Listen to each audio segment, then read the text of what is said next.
Hi there, welcome to Victim to Victor, the podcast dedicated to empowering abuse survivors and inspiring healing, hope, and positive change.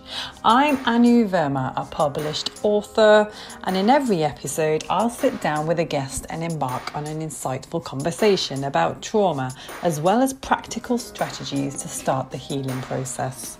So let's get started. I hope you enjoy the show.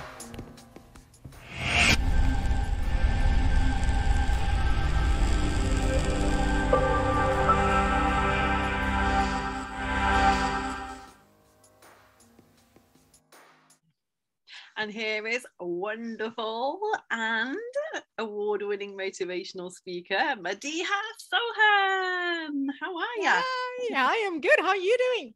I'm good, thank you. Wow. It's been a while since obviously scheduling our first initial talks. I'm so grateful that, you've been patient with me whilst I've been recuperating from the lovely COVID. Yeah, I know everybody's getting, and I had it as well. So, it's a long journey with COVID kind of thing. 2 weeks of hell, really. Yeah, absolutely. Yeah, I totally understand, totally. But we finally made it. We got there in the end. Yeah, absolutely. But I'm so excited to talk to you because of your tremendous journey of victory and what you've been through as a young child to where you are today. And it'll be so great for you to enlighten my listeners on your journey. Yeah, of course. Well, where do you want me to start? Do you want to ask me questions, or should I just tell you about my story? Or? Yeah. Just tell us in a nutshell. Oh, that's quite a lot of nutshell. That's going to be quite... Right, first of all, where were you born? Well, okay, so I was born in Rawalpindi, Pakistan. So as you know, life in Pakistan was completely different and very, very difficult because we didn't have enough money. So up until the age of 3, me, my mom, and my dad lived with my grandma. So my mom was quite ill, poorly in Pakistan. She had hepatitis C and B. So we didn't have enough money for her treatment. So my dad moved to the UK to create a better life for us. That was around the age of 3, after the age of 3, really. Yeah. Wow. And so obviously your time in UK, was it, I suppose you were a little child, because it could be quite a difference going from the Eastern to the Western culture and adopting the different culture and the ways of living. I mean, how did you find that?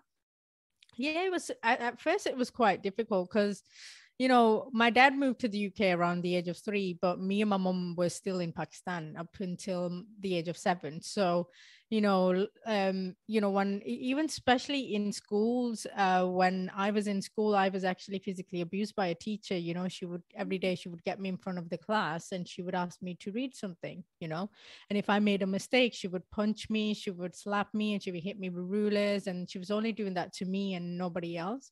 So when I came to the UK, obviously it's a huge shift from coming from Pakistan to the UK, right? First of all, I didn't speak any English, which meant I didn't have any friends. And excuse me. And obviously in school, when I was in school here, I was extremely terrified of the teachers because the abuse that I was feeling in Pakistan by the teacher was, I thought I'm going to experience the same thing in the UK. So I was crying for almost a year. I was crying in school, in my school. And I remember going in one of the meetings with the head teacher and my parents. And I remember him saying to my parents that, it's not normal for a child to cry this much. And we need to put her in special needs school because she's disturbing the class. And so that was it was really difficult to kind of just merge into life in the UK in terms of because it was just the teachers, I was just terrified of them. You know, at that time, I did not know what was going on. My parents didn't know what was going on, and teachers didn't understand what was going on. I was only like 7, you know, and that was obviously, I didn't know what the trauma was. Now I know why I was so afraid to go to school, right? Oh, Um, okay. yeah, Because, and it's the fact that they just diagnosed you as special needs, and just because you were yeah. upset. Yeah, just because I was crying in school all the time. Like, oh, you used to go in the morning, you used to throw a tantrum. I don't want to go to school. I don't want to be around the teacher. And plus I didn't have any friends either. So, you know, that was even more of a sense that I was alone and I was isolated, really. Yeah. And yeah, so you know, they didn't really have any understanding of it. They thought that I had mental health issues, but bottom line was I was carrying trauma from Pakistan, you know. And you know, so my parents didn't do anything, my the teachers didn't do anything, you know. But then after a while I kind of settled into school, you know. I kind of realized that the teachers in the UK weren't as horrible as they were in Pakistan, you Yeah. know, and they were more gentle, they were more loving, more caring. So I quickly kind of adjusted to life in school after a while.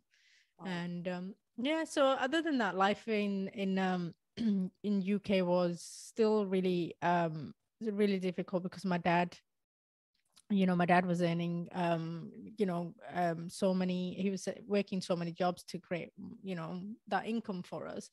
And I remember our very first house, it was like, it was a private rented house. And um you know, we only had one bed and one heater in the living room. My mom and dad gave me the bed while they slept on the floor, and that was our lives for 2 years, you know. So all of this was going on in school, and all of this is going on at home. I'm seeing my mom and dad stressed so much. And it's just been, that was the journey of, up until the age of 7. That was my journey, you know. wow, absolutely. So, what happened from there? Life in the UK. Was it a blessing to be here? Yeah, well, you know, I don't know. At that time, it was a change. It was something new. I wasn't used to, because you know, in Pakistan, I used to run about in ground, or you know, everywhere. We lived near where the mountains were, and like, you know, it was more of a nature. Like, you know, I was the only child outside playing in the ground while all the kids were inside in the summer. You know how it is in Pakistan. It's like 50 or 40, 50 degrees in like during the day. And I used to walk around and then come home with like a massive headache. I was like, my mom's like, Yeah, why do you keep that's playing right. outside? Yeah. So yeah, so it was a huge difference. But even it was a blessing, because there was I was seeing more of a love of, we had a home to live in, you know. Before, when my grandma passed away, me and my mom moved in with my auntie and her husband. So we just kind of, we didn't really have a home to stay in, because my mom was really unwell in Pakistan. um so, and plus they were helping us out, you know, with other things, and taking her to hospitals when she needed it, you know, because obviously we didn't have money, we didn't have um anybody to kind of look after us other than them. So they were amazing, you know. 4 years we stayed with them, and they looked after us. And yeah, so I'm really grateful. Oh, fantastic.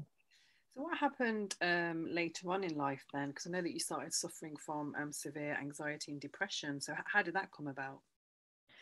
So yeah, around the age of 13, my dad was diagnosed with cancer. So not only all of the hardships that I was experiencing ever since the day I was born, you know, it got to age 13 where my dad was diagnosed with cancer in his bladder first, and they removed his bladder.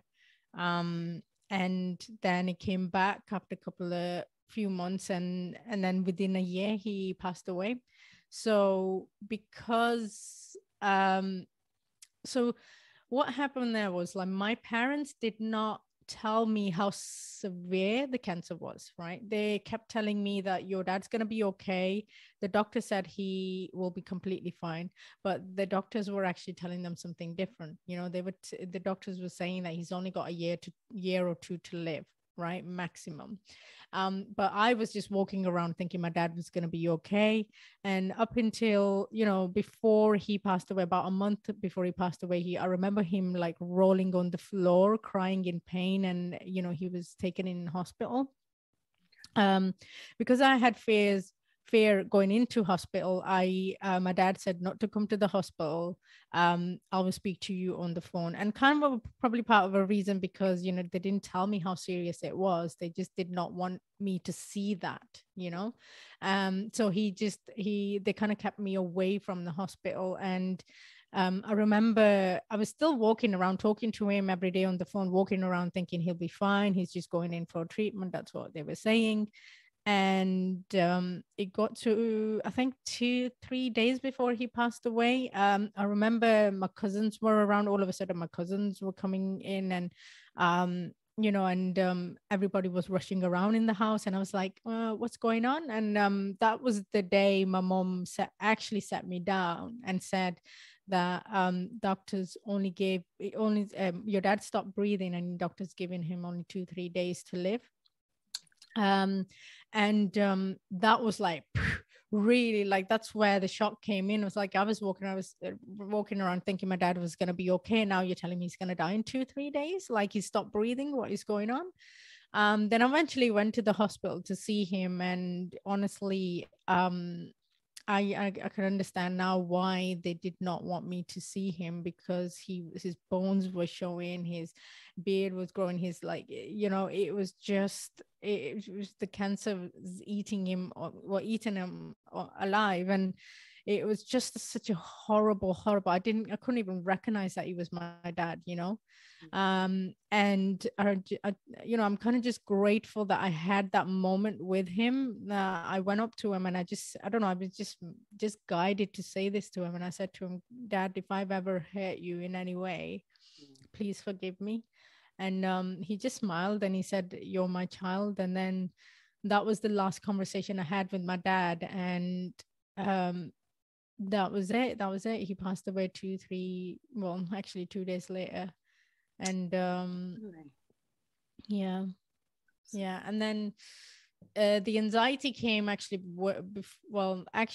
6 months after my dad passed away. My mom had a severe rheumatoid arthritis attack, so she had hepatitis C, she had hepatitis B, obviously anxiety, depression, and the intense emotions that, you know, come with like looking after someone who, you know, her husband basically, who had cancer.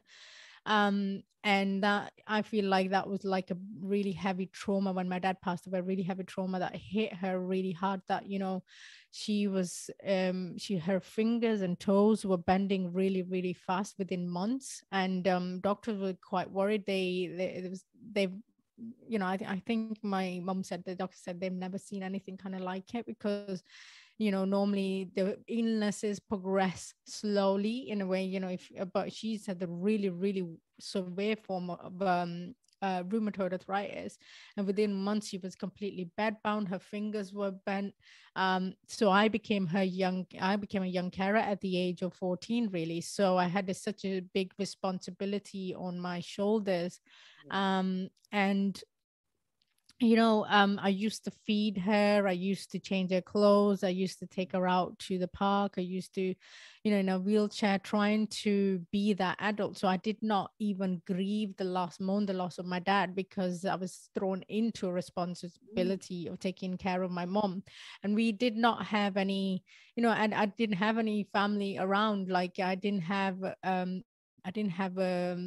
my own family, you know, I was the only child. So we kind of relied on social services, and we relied on strangers to kind of just help us out in certain area. But, you know, my auntie and my uncle from Pakistan, they used to come here, and my other family in Canada, but they used to visit and help us out whenever they could. You know, I was really grateful for them. So that was the only, that's where it all started with my anxiety and depression, where the pressures were so much that I started suffering from crippling anxiety and depression to a point I could not even step outside the house without having a panic attack. So, I used to have 2-3 panic attacks a day. I used to be so fearful, in such a dark place, in a fear of maybe I'm going to lose my mom, and the pressure. And even if I would go to my garden, I would have severe panic attacks, right? So I used to have community befrienders come and take me out to the garden first, and then they would come again and they would take me out to the park, and then they would come again and take me out to the street. So it took them years and years, to get me into that state. And then it almost felt like I was taking 10 steps forward and taking 50 steps back. That was my journey. And I was cooped up inside my house for over 10 years. Really, that was my life. I was living in a cage, did not know what was going on in outside world, did not have any friends. The only friend I had was from high school, and we barely saw each other because I was so ill. So so didn't really, that was my life for many, many years. It was like I was living in my own hell. That was my own hell. Yeah, basically. Absolutely. And how did you carry on with schooling during that time, college? Yeah, well, when I started caring for my mom, I think I was in year 7 or year 8. So yeah, my school life did take a huge hit because of the responsibility. So I barely passed my GCSEs.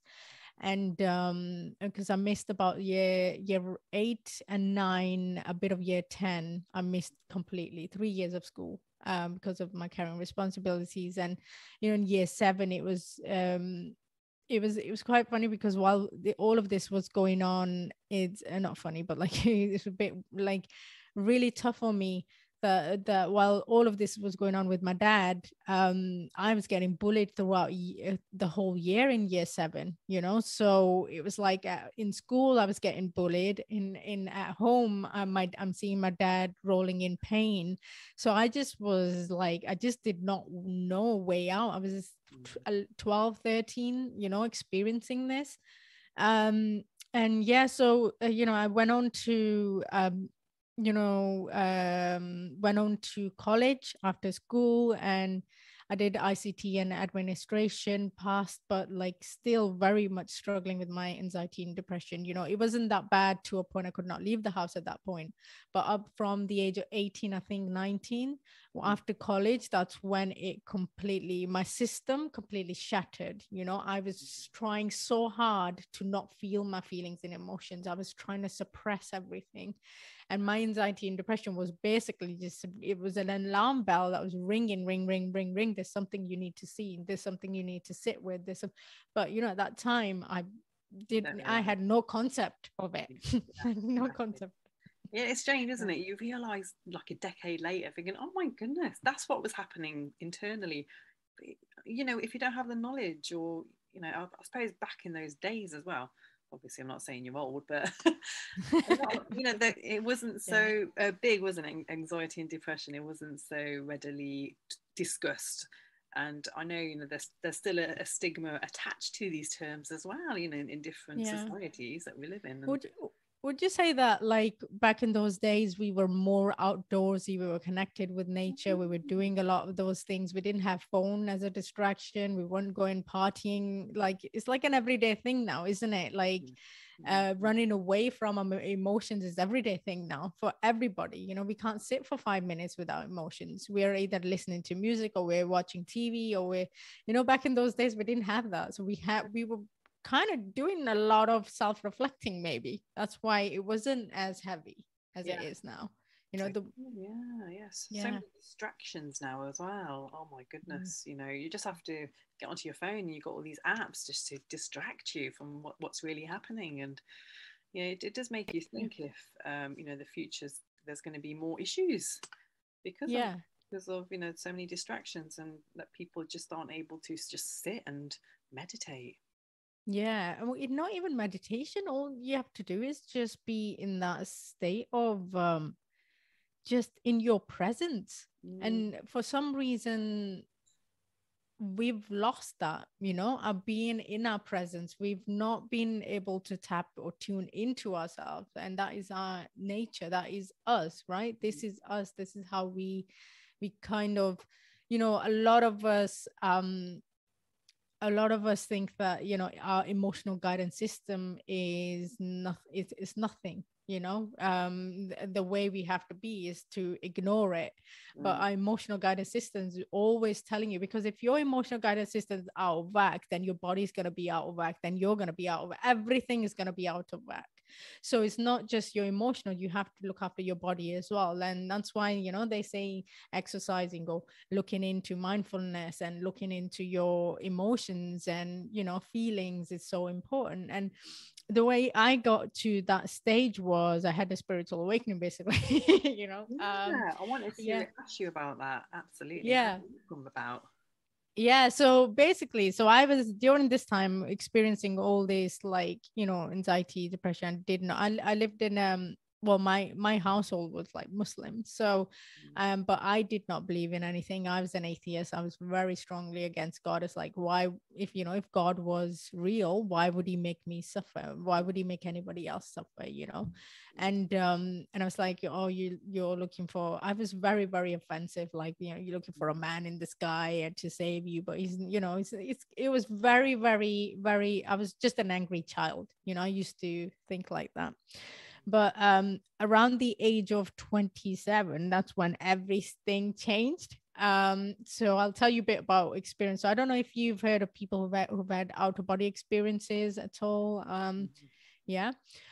So yeah, what basically happened that week was actually I was quite calm. There was nothing really going on. And I felt like a vibration within my body.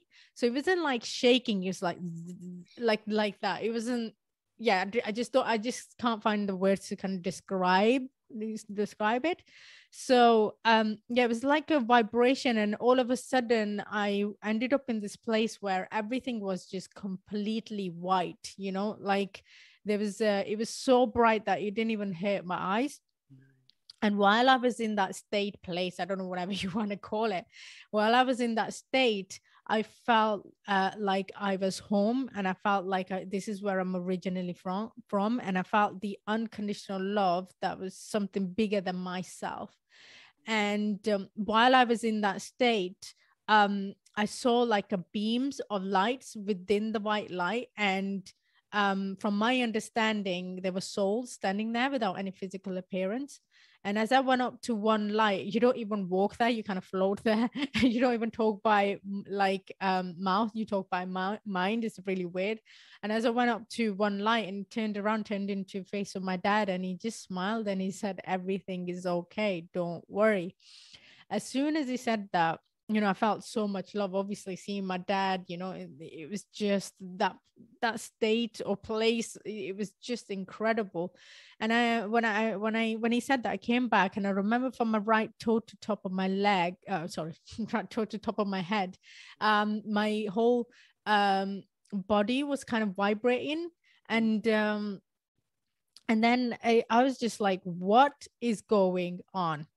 I've never experienced anything like this.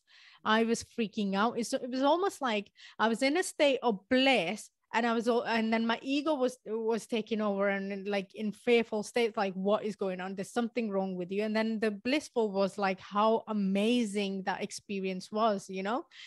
So one minute I'm like really high, and the next minute I'm like panicking and terrified of what was going on, right? So I didn't tell anybody what happened to me, and for a week I was just walking around thinking, what is going on? And then a week later, same thing happened. I was this time I was asleep, and I ended up in this place again where everything was white. And I felt this bubble of energy just wrapped around me. And in that moment, I felt so much love. Like I said, love that I've never experienced in my entire life, not even from my parents, and that was quite brief. So I came back, and I remember opening my eyes, and that was the first time ever in my life that I said the word God. Now I still don't use the word God. I use universe or energy or so whatever, it's everybody has different way of pronouncing this, and so that was the first time I started mumbling in my sleep, like, thank you, God, for everything. I was just so grateful to be here. And I was just so grateful for the fact that, I felt like when I was in that state, everything was connected. Every single thing was connected, like we were all connected. We were all one. And when I said, thank you, God, for everything, I heard the loudest voice in my right ear that said, stay positive and keep going. Wow. That was the night that changed everything. From a person who can leave the house without having panic attacks to doing everything, socializing, helicopter rides, and becoming a motivational speaker and then winning awards. It's like, it's been an incredible journey, really. Oh my God, your life just turned around. Yeah, completely. Completely. Within the 5 years, it's been such a rapid transformation. Even I don't even know. I don't even know what really happened. Like, it was just amazing. Yeah. But the most important work that I was doing was the inner work, right? What we were just talking about. The most important work was, it wasn't just all rosy. I had to go within myself to dig in and bring out all those traumas, right? So because I had enough, so I was doing 50% of external work, which was going out, doing things, and personal development, and then the 50% was actually sitting with myself and feeling those feelings and emotions. So it got to a point, because I used to distract myself as well a lot, even when I was cooped up inside the house, I was distracting myself. I was doing things, or I would be watching binge watching on a series, or I would be playing games, so I'm not looking into my feelings and emotions. And I just randomly started I randomly sat with myself, and I asked myself just 2 questions. How are you feeling today, and are you okay? And when I started asking these questions, everything that I suppressed more than 15, 16 years came up for me to heal one by one. Everything about my dad, my mom, my rough childhood, even some of the things that I didn't know I was suppressing were coming up for me to heal. Yeah. I was going to say, so it's all, I always love hearing about people's healing journeys. And did you receive external support, like by a therapist or a healer? No, well, during my darkest time, I was in and out of therapy for many years, but we barely scratched the surface of the trauma, and it was only after when I had my awakening, I would say inner awakening, you can call it spiritual awakening, you can call it whatever awakening you want. I started to dig deeper inside of myself to find those answers. I wanted to go in and pull those roots out of the trauma, because I had enough. When you've had so much suffering in your life, and that's like, it gets to a point where no more, that's when you change your life. That's when you start to change your life. And I was doing this work on myself for 2 years without telling anybody. Even my mom didn't. I was living with my mom, and even she didn't know. And there was days where I was in my room and rolling on the floor crying, and then getting up and playing badminton. That's how easy it became. Amazing, absolutely. And so what do you think was the most difficult part of all of that? Was it accepting what had happened to you? I think the most difficult part was, obviously, yes, acceptance. And the most difficult part to overcome was getting out of victim mentality. Okay. Being in victim mentality most of my life, thinking life is doing this to me, not for me. Yeah. After my awakening, I understood why I was experiencing the things that I experienced in the past, why it all happened. It was all a preparation to get me to this stage in my life now. And when when I say, sometimes I say this to people, I'm so grateful the fact that my dad passed away the way that he did. I'm so grateful I became a carer. I'm so grateful that I had anxiety and depression. I'm so grateful for the teacher in Pakistan who was abusing me, right? Yeah, yeah. And they look at me, why are you so grateful? It's because it's that inner knowing, that peace within me that when you move past your trauma, you've overcome your trauma, you've healed your trauma. The whole point is to feel it, to heal it, right? And that's what I was doing. I was feeling it, to healing it constantly, and it went out my body. Now I'm so great, I can see things clearly. I'm so grateful that all of that happened in my life, and I would not even change it for a thing. I would not even change it for a thing. I could, and there's going to be many challenges. My mom's still alive. There's going to be many challenges in my life, but I would not change it for a thing, because what I'm going out there and showing people, teaching people what I've learned, inspiring people. I'm not just doing it for me. I'm at service. It's like to universe. I remember sitting, one day while trying to pull up a trauma, like, okay, what trauma am I going to look into? It was almost like a game to me then. I was like, yeah, what trauma am I going to pull into? Like, and as I started asking, nothing was coming up, and it was peaceful. It was joy. I was feeling joy, and I sat there thinking, maybe have I really healed past all these traumatic life experiences? And I realized that I did, because I was feeling amazing. I was grateful for all those traumatic experiences. And then it got to a point where, okay, I've done all this healing, still on this healing journey, it never ends. What do you want me to do, universe? I'm a great believer in universe. What do you want me to do? Give me a sign. I'll leave it to you, and just give me a sign. And then I kid you not,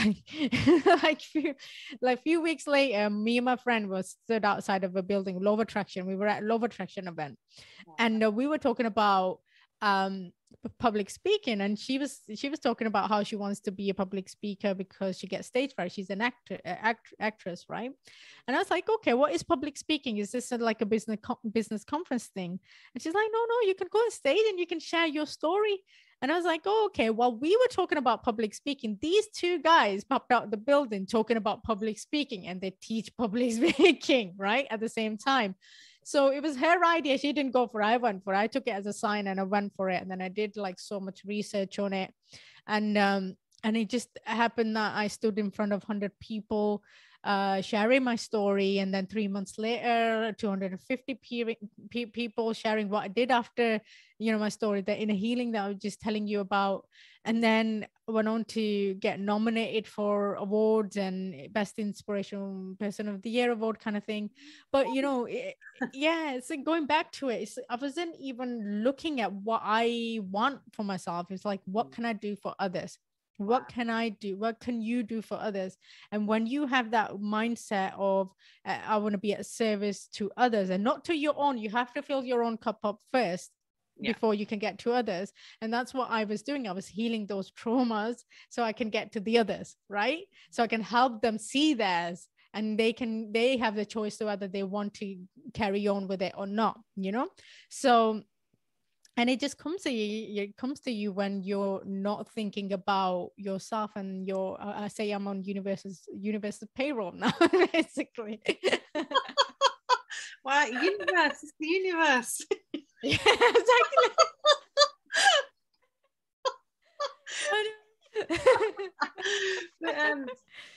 Because do you feel that you were born to serve? Do you think that was your ultimate purpose? I think so, because after this, it's given me much clarity of what I'm going to do in this world.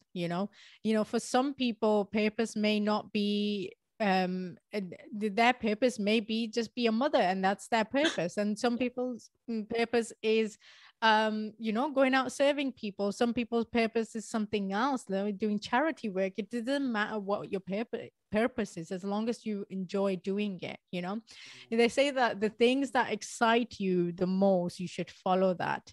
And when I'm on stage, I just feel amazing. I stand in front of people sharing whatever I need to share, and it just feels amazing. I feel excited by it, and that is my purpose, and I'm following it. So as well. I've seen the books, and I was wowed, and just the emotion that you have as well. You know, I definitely feel you were born to be a speaker. Yeah, everybody says that, and I think, you know, it's been a lifelong journey. But you know, I say to people, you know, the most important work that you would do is to, if you want to find your purpose, you have to dig in. And you know, a lot of people get onto the surface and they kind of dig in, and it's quite painful looking at your demons, you know, your inner demons, your shadow work, right? And so if you want to find your true purpose in life, you have to go, you know, those traumas that's been left, I call them like rotten tomatoes. That's my example of it, really. I like that. So you have a trash can, and you have a trash can inside of you. And every time something happens, like say, for example, you go through a heartbreak, or you have something happen at Tesco, or something big trauma, like, you know, like abuse or losing a family member. It's like all these traumas, like it's like I call them rotten tomatoes, getting stored in your body and in your trash can. And what happens is that when we don't look at it, we'll go for distractions, and we can't feel it to heal it, kind of thing. It builds up to a point you don't know who you are, you don't know where you go in life, you lose your purpose. And your it's playing out in your relationships, it's playing out in your work life, it's playing out everywhere, right? Because it's thinking rotten tomatoes, right? It's thinking inside of you, it's thinking outside of you, right? So what I say is like to go in every time when something happens. Say, for example, you go through a heartbreak, rather than jumping onto a next relationship or a relationship or after relationship, you know, is to look within yourself, heal past this relationship, current relationship, and then go out. So you're basically feeling it, you know, sitting down, okay, expressing it, accepting it, okay, you know, this happened, I'm allowing myself to be sad, I'm allowing myself to be angry, I'm allowing myself to feel all these feelings and emotions. And then it comes out, which comes roaring out. That's one rotten tomato out. It doesn't matter, like it may be a rotten onion, you know. It's like you have to keep on peeling the surface of it, right? And to get to the core. And it's like if you keep clearing it out, you're clean inside, you're completely clean inside. That's where the treasure is. You know, like you have so many rotten tomatoes, you clear them out, and then when you clear them out, that's where the clean, like you're clean, you can start your life the way you want it. Yeah, for sure. I love that rotten tomatoes. And I was going to ask, because you know you're healed, so you're on the other end of the spectrum now, and there's still, so I think the majority of the world is under some form of trauma. Is it easy for you to identify those who are struggling and who still have unresolved trauma?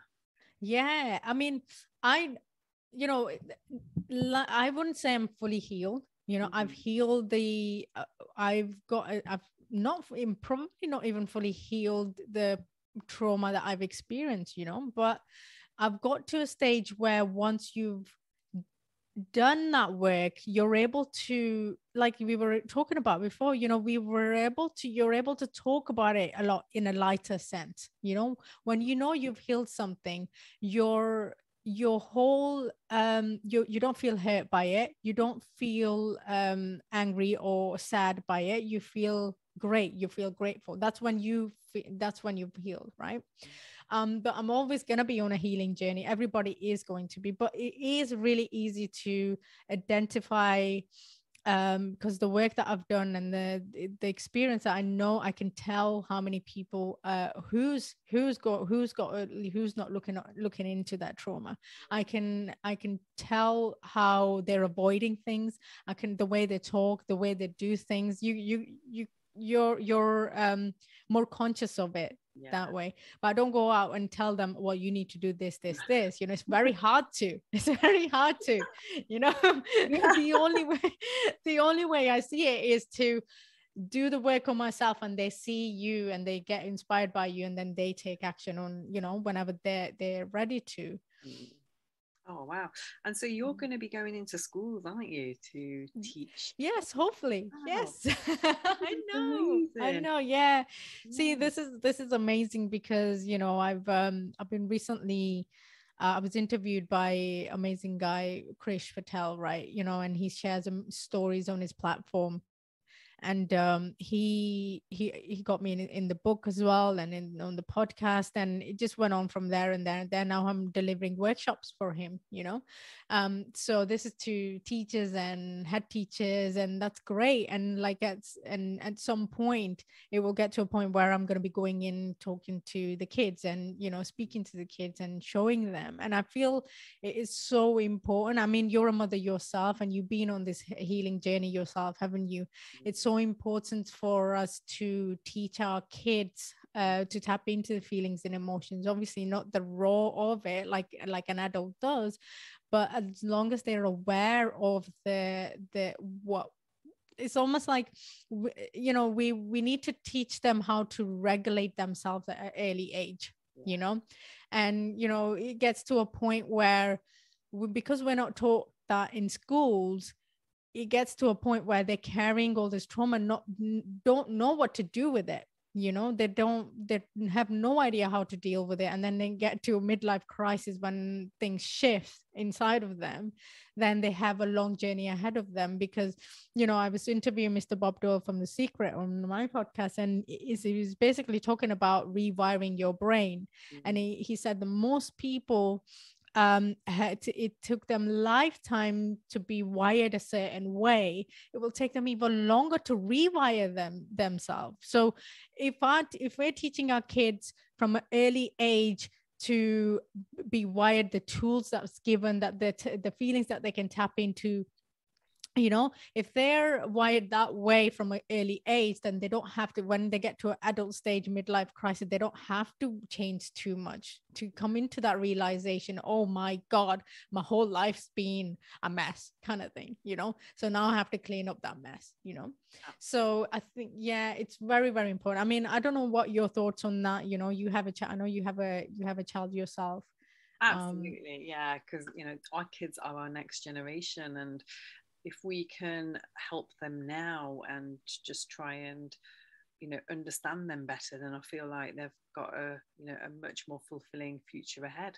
Because obviously me and you, we're both survivors, and because we had so much unresolved trauma that came out in very disruptive ways later on in our adulthood. And it took me decades to even understand what had happened to me to actually heal from that. So, and during that time, I mean, I was on a destructive journey, and I just feel that if we can try and help our children to avoid going through that, then they'll just have such a better life ahead of them. And that's the best thing. And they're going to be thriving, absolutely thriving in life. Exactly. I think that's amazing. Children, definitely, we need to teach them more life skills and self-awareness, and just how to meditate, because that's something you've been doing, aren't you? So meditate, and showing them that the 50% of external world and the 50% internal world, and that's when they are balanced. At the moment, I feel like a lot of our world is very much external, but there are people who are going through their own inner awakening at the moment, especially during pandemic. A lot of people waking up to their own truths. It doesn't necessarily mean that they're spiritual, this, that, and the other, but they have going through that realization. They're sitting with themselves, they're self-reflecting, even though if some are resisting it, others are embracing it. And it's great. It's absolutely amazing, because the more of the adults wake up to it, the more we can teach the kids, right? Exactly. So you need an adult who's aware of it to teach the child. Basically, that's all it is. And this is why we're out there delivering these podcasts, to help adults to wake up. Have the coffee. To that power. Hang on, right? You were in a music video dressed as badass warrior. Oh my God. What's that about? What? I've not heard of this. Well, you're gonna have to send me the link, or can I find it on YouTube? Of course I will. But basically, that was just when I won the Best Female Inspiration Person of the Year award. The guy who hosts the whole event he's a singer, so he was looking for warriors for his music video, and it just happened because we kind of became friends, because I want part of when you get into the part of the kind of community, that kind of sense. So I said, well, oh, funny you should say that. I have a Katniss Everdeen's costume that I wore at a birthday party a few years ago. Will this do? I have the costume, but I don't have the sword. He said it's yeah, he said it's all right because we'll give you the sword. Forget the bow and arrow as well. It's fine. So I was like, okay. And so yeah, just by a simple conversation, I just ended up in a music video, and it was absolutely amazing filming. Like, I was dressed as a warrior coming in with the sword saving him, and it was just great. I had so much fun. So much fun filming that. All these opportunities that have just come to you, and I just think that it's just amazing, and no wonder you're super grateful. I understand that. Yeah, I mean, yeah, I'm just sitting there, the other day, I'm just thinking, everything that I've been through in my life, it's the opportunities that's opening up, it's incredible. And I don't even know how and feel that gratefulness. I just don't know how to even express it. Can't even find the words to it. Sometimes I sit there and just like thank the universe, and I'm crying. It was like, oh my God, thank you, universe, for all this like amazing opportunity, including the hard times. But it's just, I don't know, the more grateful you are, the more you manifest in your life, and that is the missing link. If you're into law of attraction, like attracts like, negative attracts negative, and positive, then we all know that being in a negative state of mind, you're going to attract more and more of that. But there's also a lot of us in our personal development think that we have to quickly switch from negative to positive and bypass the healing process. So I found the missing link. You have to, if you're feeling negative, heal what you have inside. If you get that rotten tomato out, and then you're in a better position, place, grateful, true gratefulness, not on a surface gratefulness, then you attract the things that you want, because we're kind of covering it again, we're distracting the trauma's there. I'm feeling negative, I'm going to attract more negativity, I'm going to brush it under the carpet and then be more positive, but it's you're not dealt with it.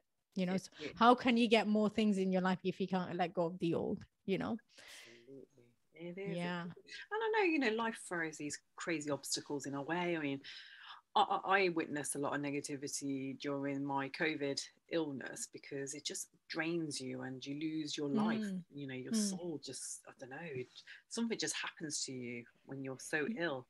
Yeah. I knew it was going to pass, and I was just kind of just experiencing these emotions so that I'd have something to talk about afterwards. And wow, I get that negative place. It's horrible. Yeah, it is. And also there's when I had COVID as well, so obviously I've had long COVID symptoms for 3 months. Afterwards I had this really bad back pain.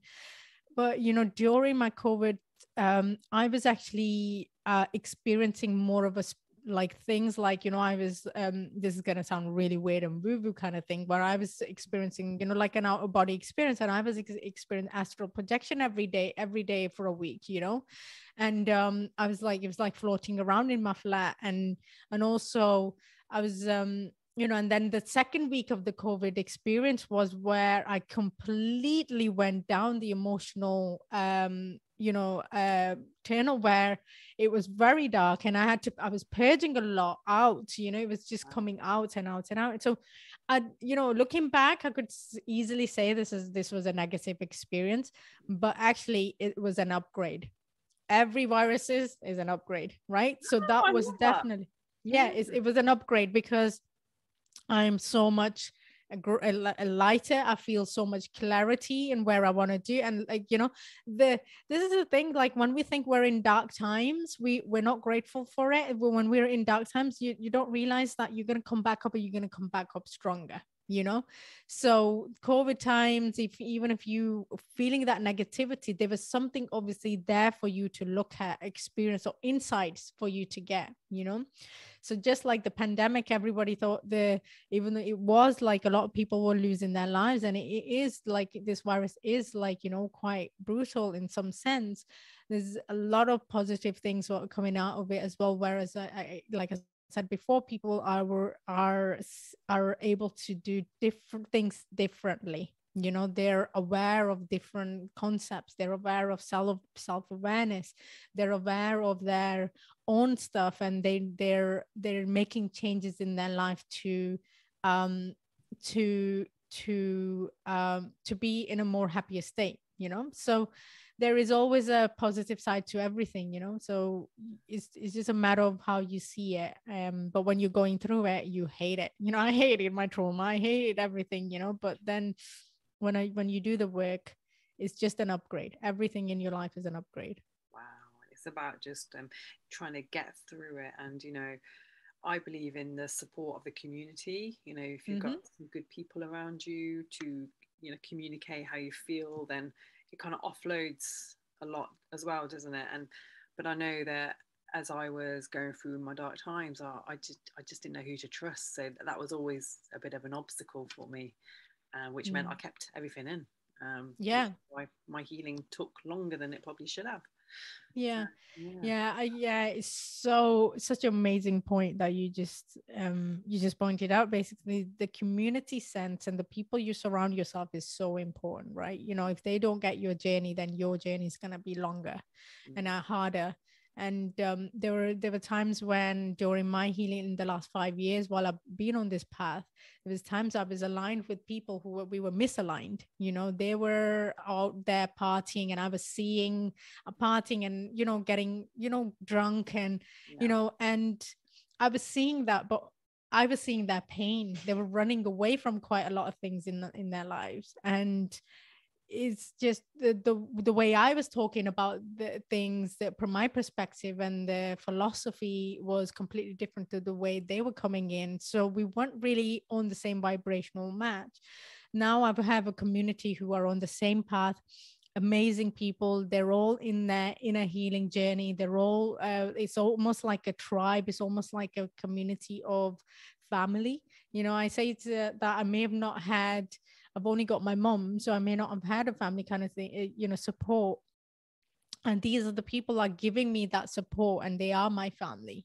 So you're never on your own, and finding community is so important. And I'm glad you have, so you can tap into them, and you can share your knowledge, experience, and then you can share it out in the world together. You can collaborate together as well. Yeah, absolutely. Yeah. And this is why podcast has been so great, because it gives a platform for people to come and share their stories. And a lot of the time it's the first time that that some actual survivors are sharing their stories. So it can be quite transformational. And tell my listeners about your podcast. Oh yeah. So well, you were on my podcast as well, by the way. Yeah. That's the only reason I said this. Yeah, it was such an amazing interview anyway. So many people tapped into it. So yeah, my podcast is called Soul Awakenings with Madiha Sosan. So obviously is interviewing people who've been through adversity and now thriving in life. So you're one of them I interviewed, and there's other people like Mr. Bob Dole from The Secret, and we talked about meditation, yoga, and so many things, numerology, and internal family system is amazing, therapy to tap into. That's my podcast. It was just aimed to help people who are going through adversity, and help them if they're going through that spiritual awakening or inner awakening, and help them see sense. Because when I was going through it on my own for 2 years, when I was doing the healing, I felt alone and isolated. I wanted, like I said, like community or somebody who would just understand what I was going through, So these are platform, your platform, my platform, is like, if they can find something that they can resonate with, they won't feel alone anymore. Absolutely. Fantastic. So everyone, please tune in to Soul Awakenings with Madiha Sosan. You'll find it on all the major platforms, and absolutely get on there. And how else can my listeners find you? So yeah, I'm on Instagram, Madihas Journey 1, and on Facebook, Madihas Sosan. So you can find me anywhere. My YouTube, it's Mad's Corner, Madz Corner, as in standing in a corner. I love saying that. I don't know why I chose that. I love saying it. And also my website. Yeah, I have a website, madihasosan.com. You can find me there. You can find me everywhere. Oh, perfect. So just a few questions before we do end this amazing interview, which I've thoroughly enjoyed, and I can't believe the time because it's just absolutely So what would you say would be your greatest lesson to date? My greatest lesson to date. My great lesson. Oh my God. I remember me grilling you with these questions. Now you're doing the same, aren't you? It's payback time. It's making you think. It is making me think. I wasn't expecting this at all. I love it. I love it. I think my greatest lesson to date is, I think when I was going through trauma, I was trying to control everything. So the lesson is to let go of the control and trust is my greatest lesson. Yeah. The universe. Oh, that's amazing. That's an amazing lesson. Wow. What would be your advice? As you know that this podcast is for survivors of abuse and trauma. So what would be your advice to my listeners?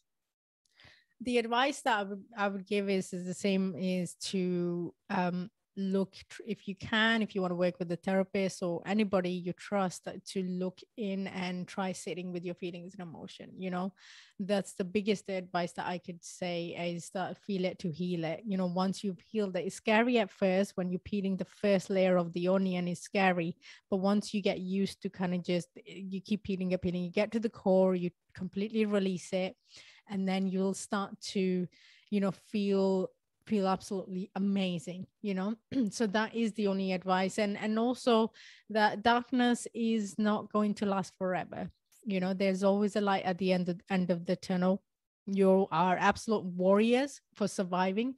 You will always be warriors, and now you're a warrior. You're going to teach your kids that.